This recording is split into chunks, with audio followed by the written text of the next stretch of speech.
Hello बच्चों, आपके सामने जेईई मेन 2022 का एक पीवाईक्यू है जो कैपेसिटर से है। ठीक है, चलिए देखते हैं इसे। देखिए क्या बोला है, capacitor C1 of capacitance 5 microfarad is charge to a potential of 30 volt, यानी कि इसका जो V1 दिया हुआ है वो 30 वोल्ट दिया हुआ है बच्चों। ठीक है, using a battery, the battery is there remove and the charge capacitor is connected to an uncharge capacitor C2 of. ठीक है, shown in figure when the switch is close charge flow between the capacitor at equilibrium the charge on the capacitor C2 is. एक बात तो तय है बच्चों कि जब इसको आपस में कनेक्ट किया गया होगा तो चार्ज सेम होगा, यानी कि C1 V1 बराबर C1 प्लस C2। जब इसको आप कनेक्ट कर देते हो बच्चों तो पोटेंशियल सेम हो जाता है। मैंने कहा वो पोटेंशियल V0 है। क्या है? V0 है। ठीक है, तो ये हो गया C1V1 upon C1 plus C2। एक कॉमन पोटेंशियल हो गया, हाँ या ना भाई? कॉमन पोटेंशियल हुआ या नहीं हुआ? ठीक बात है।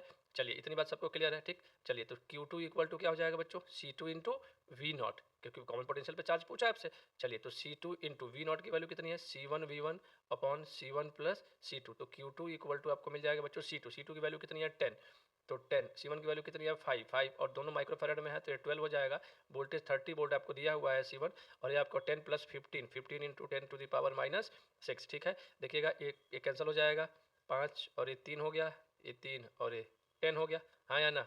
तो 100 और 10⁻⁻6, तो आपको ध्यान से देखेंगे ये 100 माइक्रो कुलाम मिल गया बच्चों। क्या मिल गया यहाँ पे? 100, क्योंकि माइक्रो कुलाम में ही देना था आंसर। ठीक है, राधे राधे बच्चों।